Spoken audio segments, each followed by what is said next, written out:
նորից հայտարարեմ, որ Արշակ Սրբազան ջան կանգնած եմ կողքդ, ես հպարտ եմ, որ ես միշտ քո կողքդ կանգնած եմ լինելու։ Ու այսօր որ դու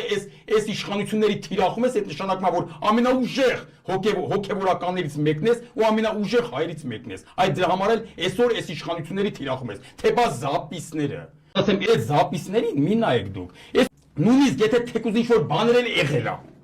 Ցույց է տալի ջայնամ ցույց տան, ավելացավ, Արշակ Սրբազանի վրա այդ վիդեոն որ տարածել են, նույնիսկ եթե ճիշտ էլ է, ես Արշակ Սրբազանի կյանքին մեռնեմ, որովհետև այդ վիդեո տարածեց մի բան է, որ ինքը չգնաց իրանց ընթառաջ, չգնաց չկզեց իրանց տակը, որ գնալ կզել չէին տարածի։ Իսկ դուք կզեցիք, ձեզ հիմա ձեր վրա վիդեոներ չկա, վստահ եմ կա, որտեղ իդեալական մաքուր մարդ չկա։